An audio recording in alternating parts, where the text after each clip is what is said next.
is a lecturer at St. Cyril's Coptic Theological College down in Carlton, where, if I may make an advertisement very quickly, there are many fascinating and wonderful courses that allow you to dig quite deeply into really interesting and relevant topics, whether in theology or in a little bit of philosophy even, and in particular in history. So that, I believe, is Abuna's specialisation. So he lectures in the history of the church at the college. And tonight he's going to be speaking to us about the Emperor Constantine, who in some circles is a controversial figure, and of course in our church he's considered a saint. But I won't tell you any more about him, because I'm sure Abuna's going to do that for us. So over to you, Abuna. I'm going to be talking a bit about St. Constantine, or Emperor Constantine. It's a very interesting topic. The second Abuna mentioned the topic to me of Emperor Constantine, I knew exactly where it was headed. Put your hands up, anyone who knows who Emperor Constantine is. Put it all the way up if you're like full bottle on Emperor Constantine, like you know a lot. Put your hand full way up, like this. Put it halfway up if you're like half bottle. And now just put up one little finger if you don't know the first thing. Okay, cool.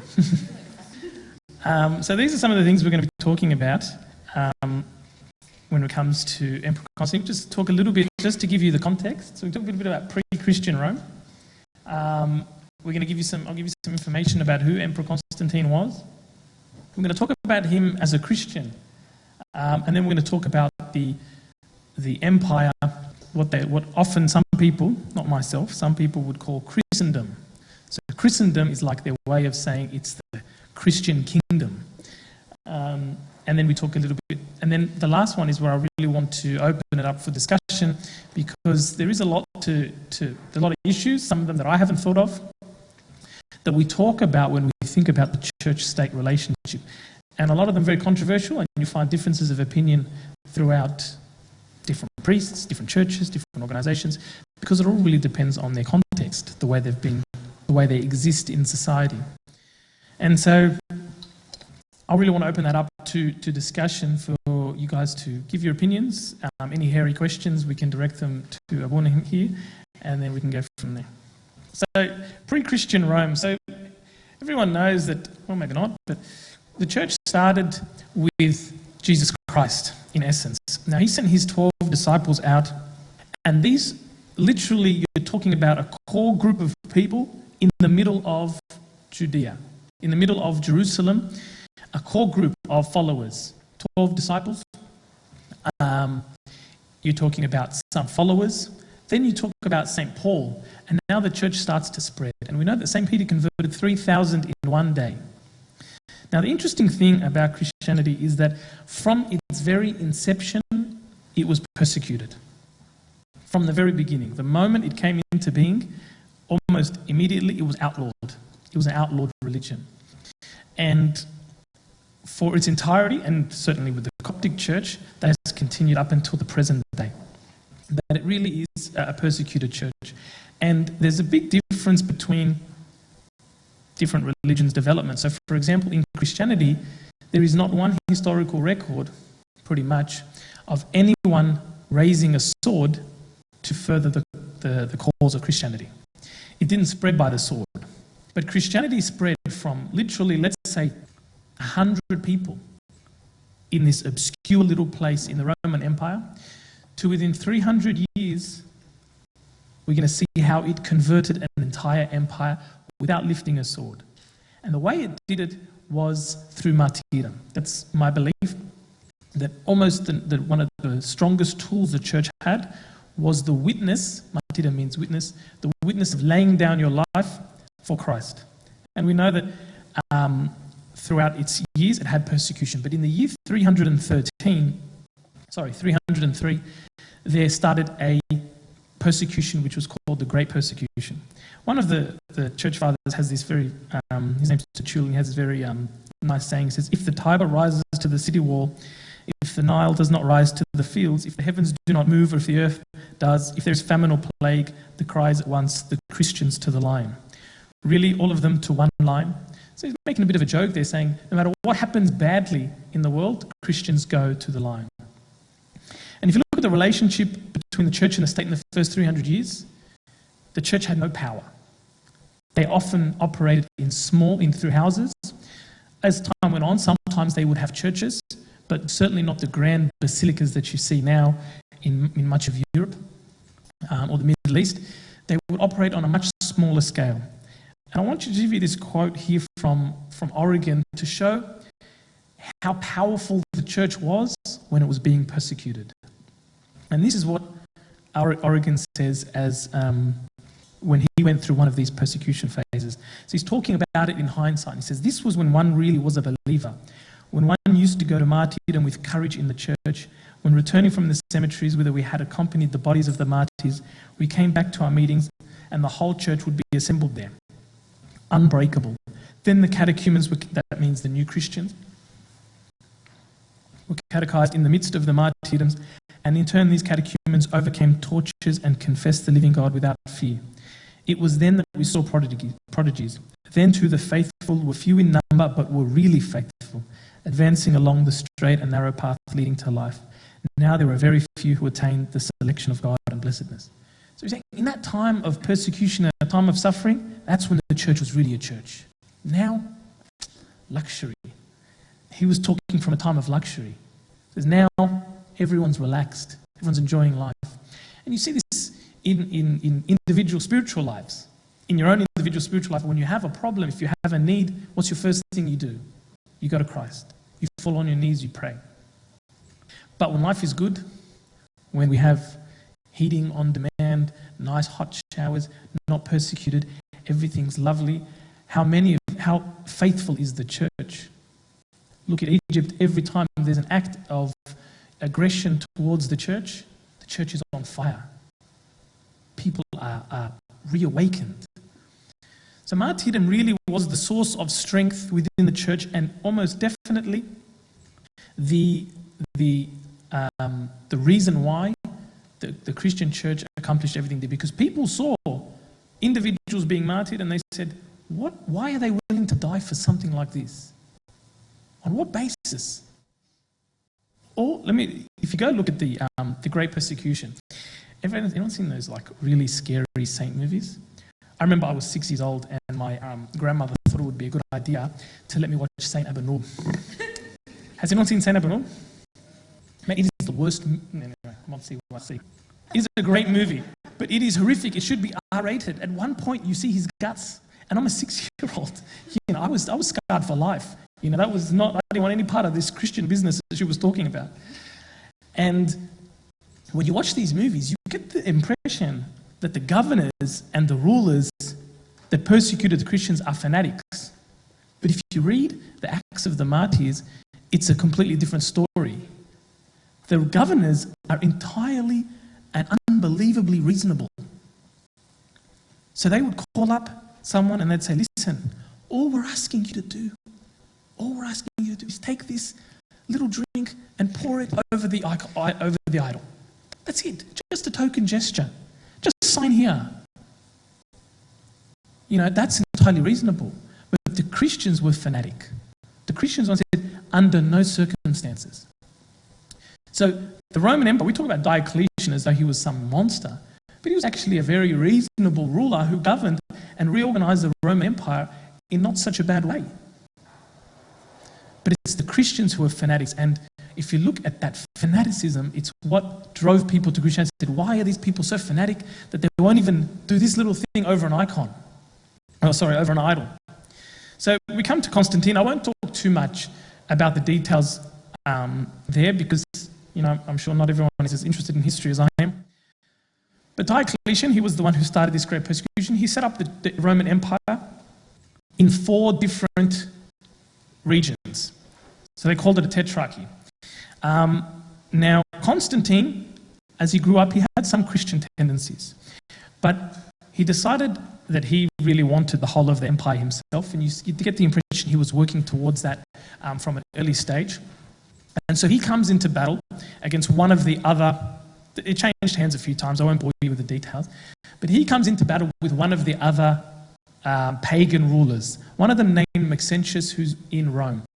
And as he comes, it's a very famous scene, as he comes with his army, which is much smaller in number than the army of Maxentius, he gets to the gates of Rome, and the night before the battle, he has a dream, or he has a vision. There's a few different accounts.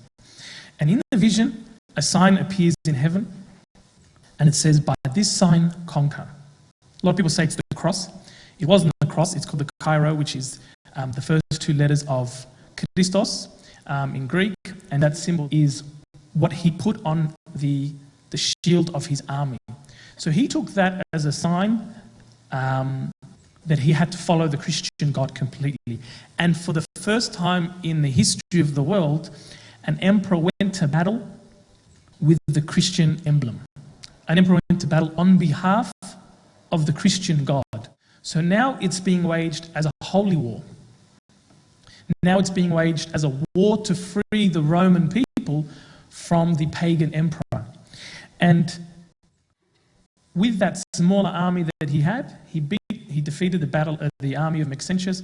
He freed Rome and was hailed as a liberator. Over the next 10 years, he eventually unifies the whole of the Roman Empire under his command. But in the year 313, 10 years after the Great Persecution had started, now in some places the Great Persecution was worse than others. In Egypt, it was terrible. In the Middle East and Egypt, in those areas, in the East, it was terrible. In the West, it wasn't so bad because Constantine ruled in those areas beforehand, and it wasn't so bad. But in the East, that's why we have such a very strong memory. We have the Coptic New Year, which is the year of the martyrs, because we started counting from then, and we said this is the new year, because it was such a horrific event, or a very memorable event in the mindset of Coptic Christians. But in the year 313, he signed the very famous Edict of Milan, and this granted toleration to all religions, not just Christianity, paganism. Everyone had toleration, so there was to be no more persecution in the Roman Empire. It continued on a little bit, but don't worry about that. So he unified the Roman Empire under himself. So now you have Emperor Constantine, the Christian ruler, the Christian emperor, who has united Rome. And we'll talk just very briefly about Constantine as a Christian. So there's a lot of controversy now. If you read any historical books, of the last 100 years about Constantine, there'd be a big question of whether he was even a Christian. A lot of people say that the coins that he minted at that time were still in the inscription of Sol Invictus, the unknown sun. So the Roman emperor, which they worshipped, came this, cult of worshipping the sun. So that continued even after he was a Christian. And paganism was tolerated. And so Constantine, it seemed, proceeded very, very slowly. But he granted privileged status to the Christians. And this is where things get a little bit hairy. Christian clergy now are not taxed. Sunday is established as a rest day. So these are good things. I pray to church now. And one of the biggest problems that I have in that church is people working on Sundays. People can't come to church if they're working on Sundays. You meet people like, I'd love to come to church. Unfortunately, I work every Sunday. It's kind of a wrap, isn't it, on their journey into Christianity? And so it's a good thing that he established things like that. But grand churches are now built. You have these beautiful big basilicas. You have all of these money and resources being spent and put into the Christian churches. Is this such a bad thing? When I go to Rome, when I go to Europe, we go to these beautiful churches. It's a beautiful thing that our churches are grand and beautiful. Now, this is very important. Every litigant now has a right to transfer his case to a bishop. And the bishop's decision is final. Can't be appealed. What does that mean? Anyone want to answer what they can see some of the consequences of that would be?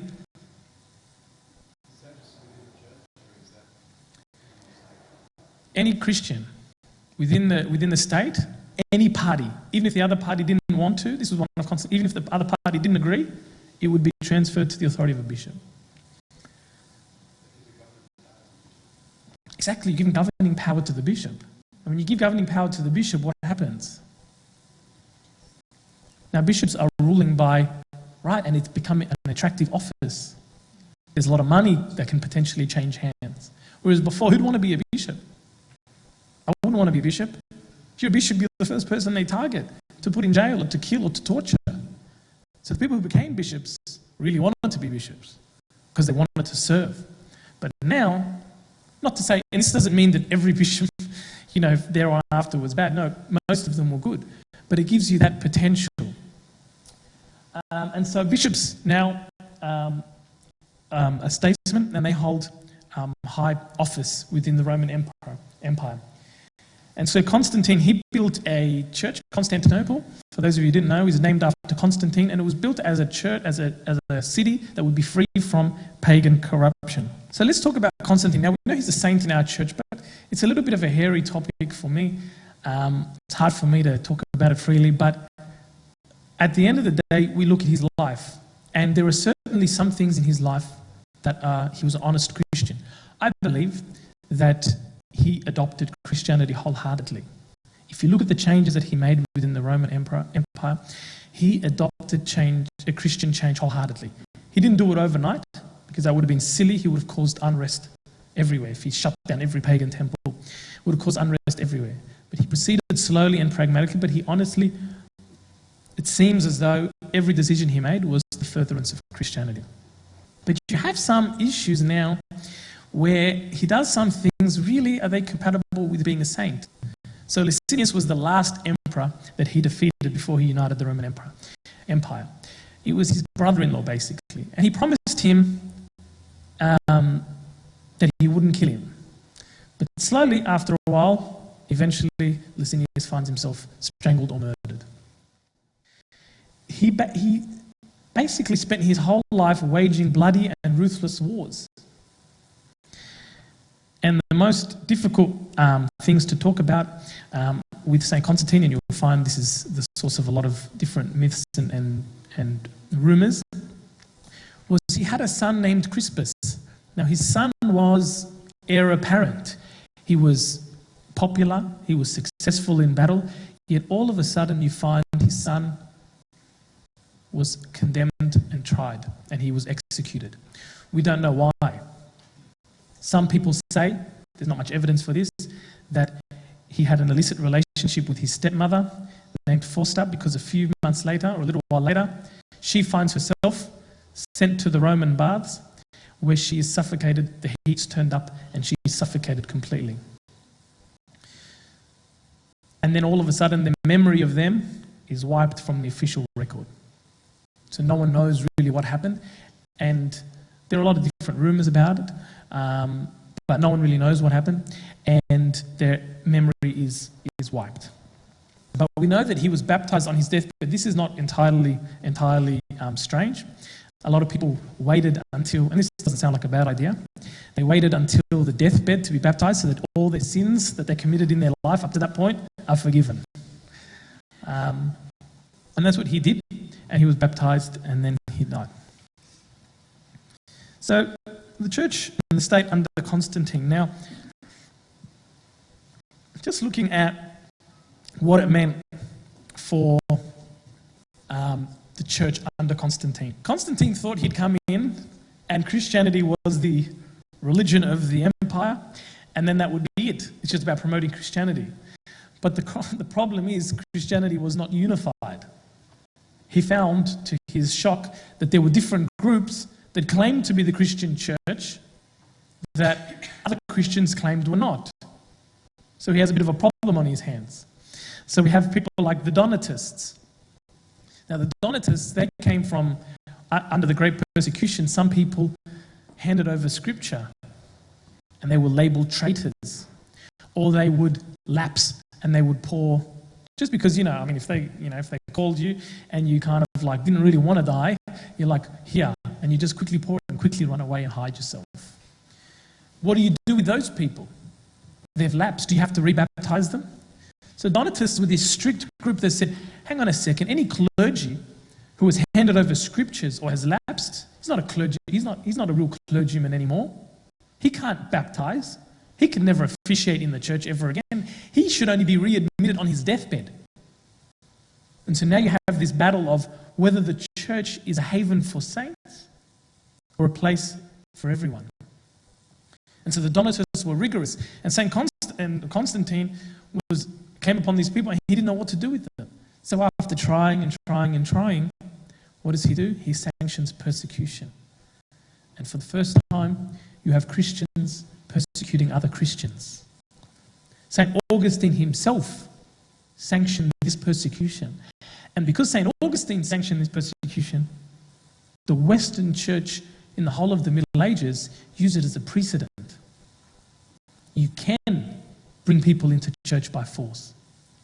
St. Augustine said himself, when you read it in the Bible, it says, go and bring everyone in by force, bring them to the wedding by force. So what he's saying is you can bring people into the church by force. But the church never operated like that before. The church never operated from a position of strength to say you have to come in, you have to live a righteous life. The same thing happened again with the Arian heresy.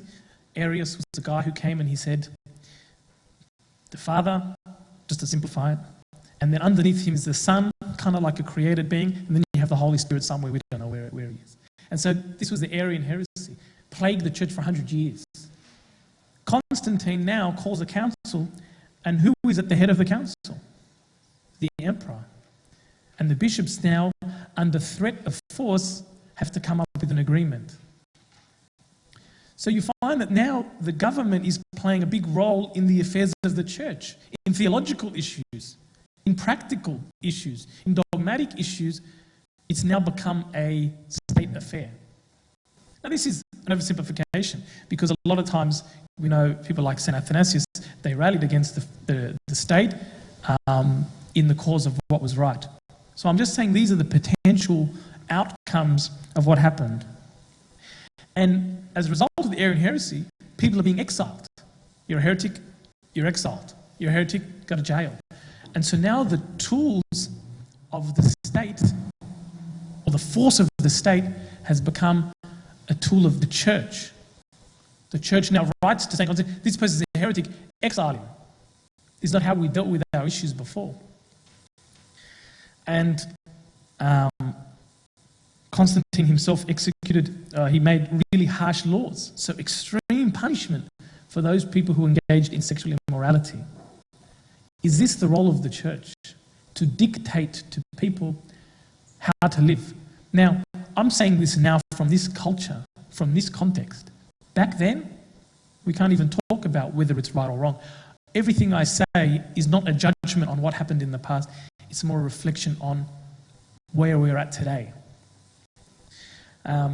And also you find that bishops are now accompanying Constantine to battle. And then I'll talk a little bit more about that in the next slide. So what should the church-state relationship be? What should it be? Well, you get mixed pictures in the Bible. In the Bible, Jesus himself says, render unto Caesar the things that are Caesar's, and render to God the things that are God's. St. Paul says, let every soul be subject to the governing authorities, for there is no authority except from God, and the authorities that exist are appointed by God. Therefore, whoever resists the authority resists the ordinance of God, and those who resist will bring judgment on themselves. The question is, which ordinances are we compelled to follow? Are we compelled to follow everything the state says? But if you look, and I haven't got it up there, if you look at the book of Revelation, we get a different picture of the church-state relationship. Who is Babylon the Great? Who is Babylon the Great? If you look at the book of Revelation. Who is the great harlot? Fornicating with the masses and luring everyone with her fornications. Who is it? It's the Roman Empire. He's talking about the emperor. If you look at the word 666, the mark of the beast, it's actually, a lot of people argue, an anagram for Emperor Nero. He was just disguising his complaint, or he was just disguising his criticism, but really he was attacking the Emperor Nero. Because St. John and the church at that time had a very different relationship with the state. And so the state was seen as something bad. So if you look in the Bible, there's different approaches. And in the West, something that never happened in our church, you get the development of the doctrine of two swords. Now, St. Gregory, one of the Catholic popes, says there's two swords. There's the sword of the church, the spiritual sword, but then there's the earthly sword, the church that's wielded by the state. And the church that's wielded by the state is subject to the church. In the West, it goes so far as to say the earthly power is subject to the church, so the church can wield earthly power. And they have developed a whole system, Augustine first, and then Thomas Aquinas, of a just war. On what basis can you go to war? Now the church is justifying war. Is this really what we think of when we think of the church? To say, yes, you can go to battle. War is the worst thing that can happen to a society, and in some circumstances the church is justifying it. Maybe in some circumstances it is justifying it, but how easy is it to manipulate those justifications to achieve your purposes? So these are all potential really hairy issues, and they've played out.